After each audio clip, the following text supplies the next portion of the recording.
Bonjour à tous et à toutes et bienvenue à Business Matin, votre émission favorite qui vous forme et vous informe sur Business 24 Africa. Aujourd'hui dans Business Matin, nous allons parler économie, nous allons parler éducation financière. Vous le savez très bien, en Afrique, quand on dit fin de mois, ça rime avec embouteillage, ça rime avec festivité, ça rime avec dépenses. Mais comment doit-on faire ces dépenses? À quel moment faut-il faire ces dépenses? Faut-il confondre dépenses, envie et besoins? Pour répondre à toutes ces questions, je suis avec un invité de marque et pas de moindre et qui vous donnera toutes ces informations. À tout de suite.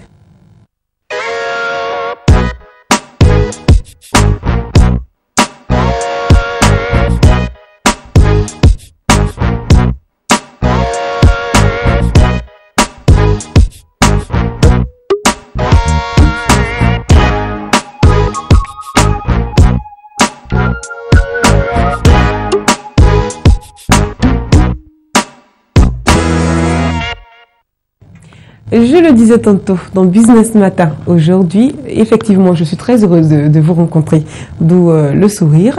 Je le disais tantôt donc dans Business Matin, aujourd'hui, nous allons parler éducation financière. Alors, je suis donc en compagnie aujourd'hui de Monsieur Yao Félix, éducateur financier. Bonjour Monsieur Yao. Bonjour Madame. Alors, bienvenue sur le plateau de Business Matin. Merci. Merci de nous recevoir et bonjour à tous les téléspectateurs qui nous regardent en ce moment. Alors dites-nous, est-ce que déjà, pour ceux qui ne le savent pas, est-ce que vous pouvez déjà nous définir ce que c'est qu'une éducation financière? Merci. Alors, le concept d'éducation financière est donc lancé pour la première fois en juin 2005 par l'OCDE et est défini comme le processus par lequel les consommateurs et ou investisseurs acquièrent donc des connaissances sur les produits financiers, sur les risques financiers, de sorte à devenir très sensible, effectivement, à la question financière. Et l'éducation financière donne donc des compétences, la capacité et la confiance à chacun pour une meilleure gestion donc, de ses ressources financières. Voilà, et c'est très bien dit, c'est bien expliqué, c'est très lucide et c'est très clair. Hein. Merci bien. Voilà. Alors, vous êtes vous-même un éducateur financier. Alors, à qui s'adresse généralement l'éducation financière? Alors, je dirais tout de suite que l'éducation financière n'a ni d'âge, ni donc de couleur, ni de couche sociale. L'éducation financière s'adresse à tout le monde. Jeunes, vieux, adultes, adolescents et enfants. D'accord. Alors, une entreprise doit-elle avoir en son sein un éducateur financier? De plus en plus conseillé, recommandé. Étant entendu que, vous savez, des employés surendettés deviennent improductifs. Donc, ils deviennent incapables d'apporter, de développer, donc, je veux dire, toutes les compétences attendues pour lesquels ils sont rémunérés. Et donc, du coup, ça freine la productivité. Ça bloque la possibilité, donc, pour l'entreprise, ça bloque la possibilité à l'entreprise d'être compétitif. Et c'est cela qu'il est recommandé, d'avoir aujourd'hui des éducateurs financiers pour accompagner, donc, les employés, le personnel, de sorte à leur donner, donc, toutes ces compétences-là pour gérer au mieux leur salaire et mieux ils se portent au plan financier, mieux, je dirais, la société se sent, étant entendu qu'il y a un lien logique entre leur production et l'avenir financier de l'entreprise. Alors, généralement, une entreprise qui n'a pas d'éducateur financier, à quel risque se percute-t-elle? C'est ce que je viens de vous dire tout à l'heure. Même quand on n'a pas un éducateur financier, il faut de temps à autre faire appel à des compétences pour venir accompagner, encadrer, renforcer les capacités donc, des employés, de sorte à ce que la maîtrise de ce qu'ils gagnent soit effective.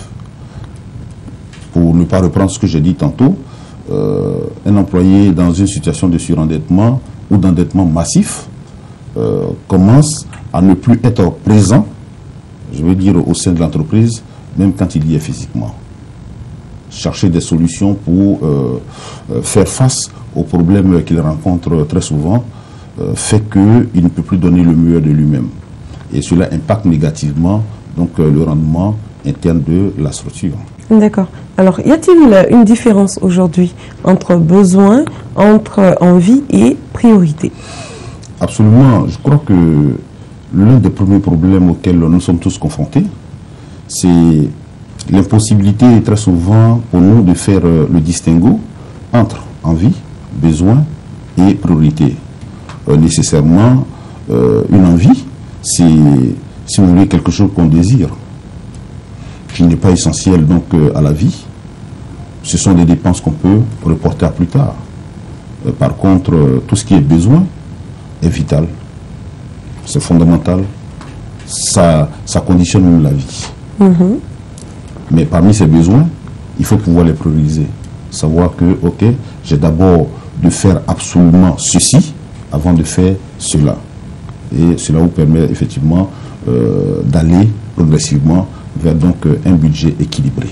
Parce que, vous savez, si vous ne pouvez pas faire la différence entre ces différentes notions, il vous sera difficile d'établir, d'élaborer un bon budget qui vous accompagne. Alors, vous êtes éducateur financier. J'ai envie de vous demander comment mesure-t-on une santé financière dans une entreprise? Oh, d'abord, pour l'individu. Pour l'individu, je dirais que la meilleure manière de mesurer, d'assurer surtout sa santé financière, c'est de commencer par élaborer un budget. Naturellement, une entreprise, c'est pareil. Parce que le budget, il n'est pas seulement propre à un individu, qu'on soit un État, la Côte d'Ivoire élabore son budget. Qu'on soit une collectivité, qu'on soit donc une entreprise ou une personne physique, chacun de nous a besoin d'avoir un budget. Et de le suivre, parce que le tout n'est pas d'élaborer aussi un budget. Quand on élabore un budget, il faut pouvoir faire le suivi. Voilà. D'accord. Alors, dans le cas, par exemple, de l'élaboration d'un budget, quand on doit le suivre à la lettre, devient-on dans ce cas-là maintenant équilibré ou avare? Non, vous savez, tous ceux qui élaborent un budget ne sont pas avares.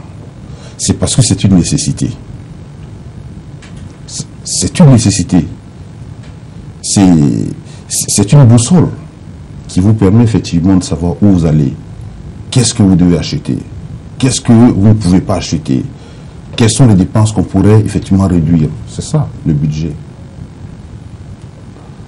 Et ça vous permet de faire des prévisions.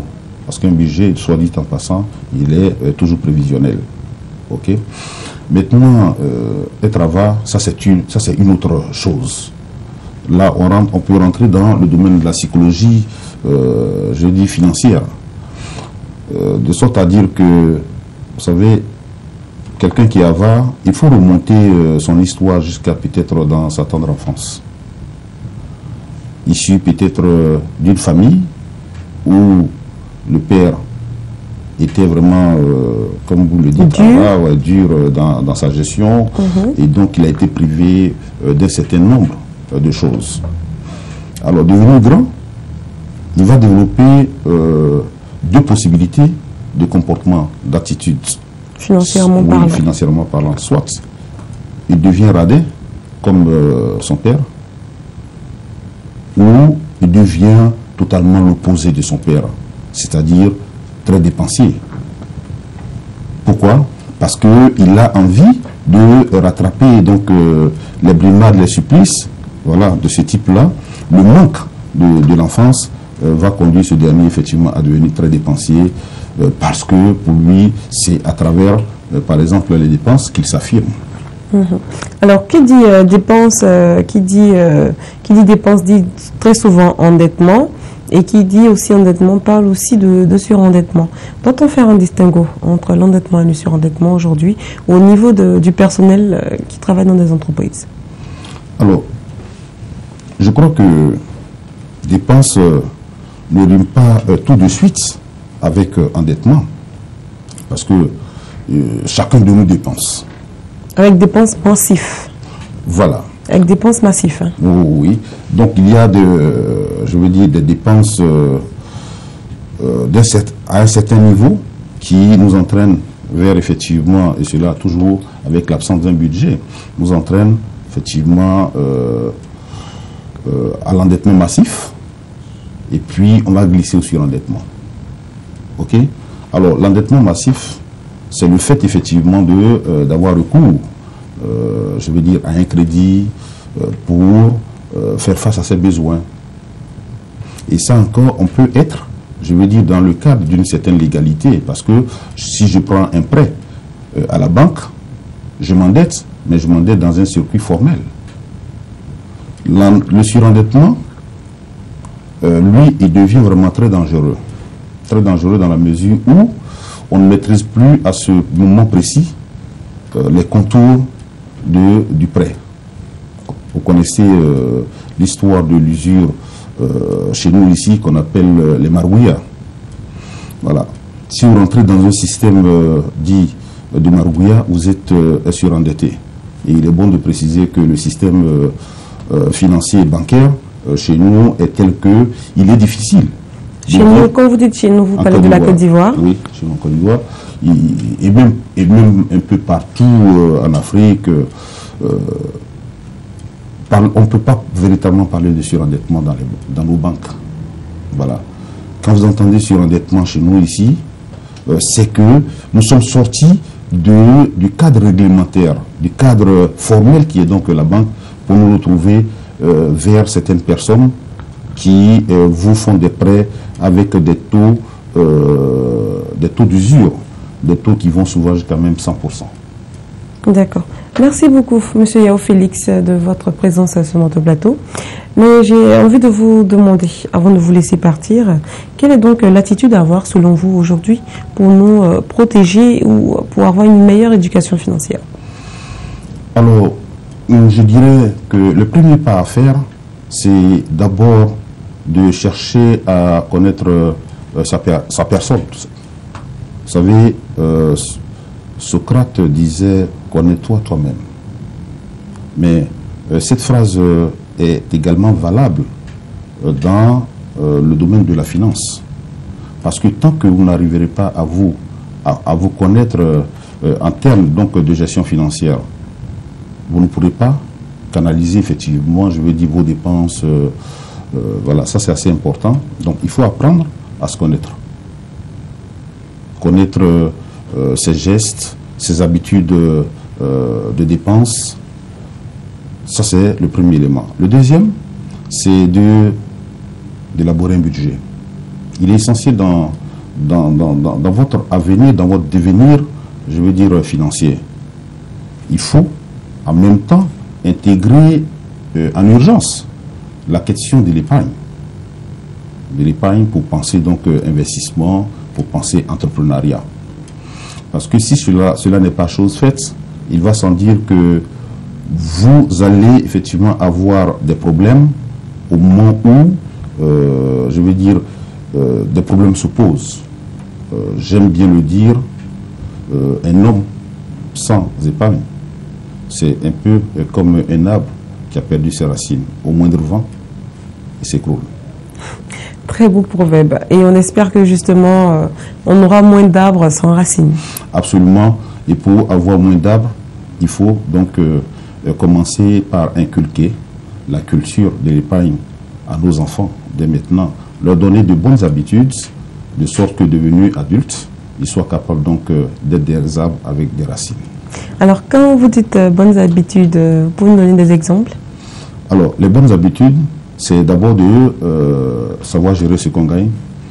Parce que les enfants de maintenant, j'ai envie de dire, ont déjà de l'argent de poche. Hein. Absolument, absolument.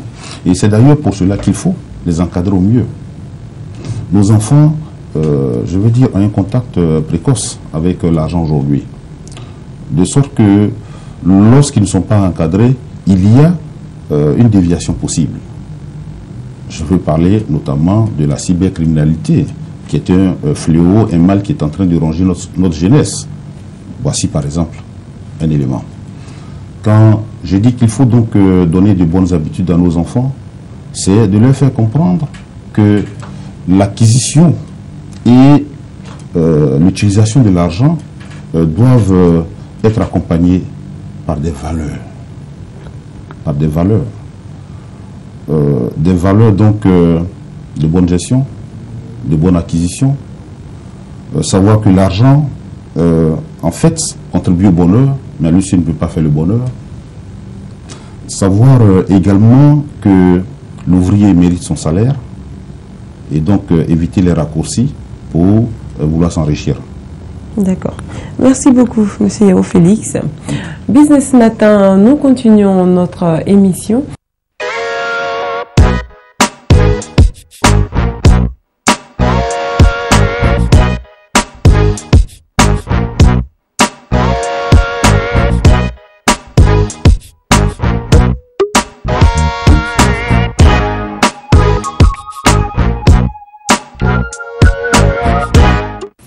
Avant de débuter avec Alex Mokhtar, je tiens à vous rappeler que nous sommes désormais sur le numéro 174 de Canal+ Horizon. Si vous avez une activité que vous voulez faire connaître, il vous suffira tout simplement de composer le numéro qui s'affiche juste au bas de votre écran. Bonjour Alex. Bonjour Aouno Willy. Alors, qu'est-ce que vous avez pour nous aujourd'hui? Aujourd'hui, on va parler de la GEMCorp, tout simplement, qui vient d'investir 20 millions de dollars en Afrique dans les micro-prêts sans garantie. Alors, qui fait micro-prêt? Qu'est-ce que GEMCorp et pourquoi GEMCorp investit donc jusqu'à 20 millions de dollars? Alors, donc, il faut déjà dire que la firme d'investissement GEMCorp a été créée donc par un ancien de Goldman Sachs. Et cette firme-là a décidé d'investir 20 millions de dollars donc au sein de l'AFB, qui elle est toute une entreprise financière qui s'est spécialisée dans l'octroi de prêts, de micro-prêts, on va le dire comme ça, sans garantie. Et ceux pour les j'adore besoins... cette expression sans garantie. Les prêts sans garantie. Tout à fait. Allons-y, Alex. Alors, ceux pour les besoins donc de la consommation ou de l'exploitation des PME avec une présence donc dans quelques pays africains tels que le Kenya, la Zambie, la Tanzanie et le Ghana. Alors, je sais que nous avons des téléspectateurs justement qui seront très intéressés, surtout en entendant l'expression micro-prêt sans garantie. Il vous suffira tout simplement de composer le numéro de Business 24 Africa. Vous aurez le reste des informations.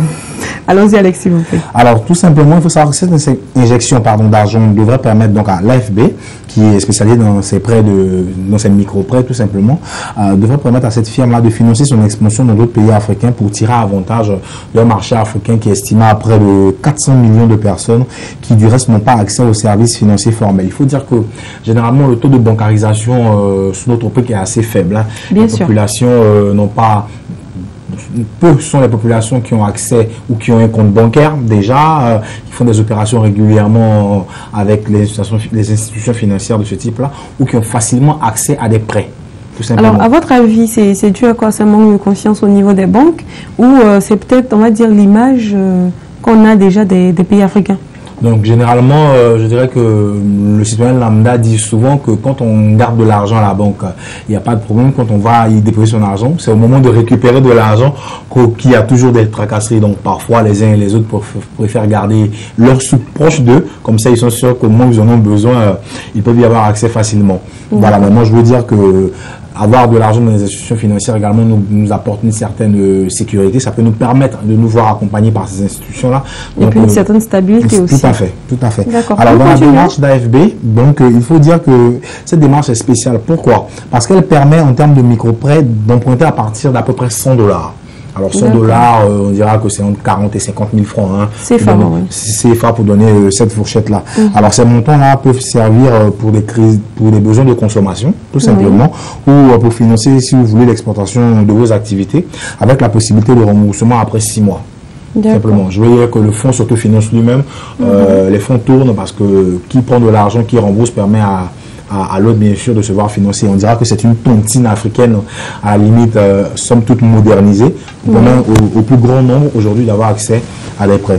Alors, il faut dire que dans le cas de l'AFB, la grande partie des fonds qui sont prêtés sont quasiment remboursés jusqu'à peu près à hauteur de 90%.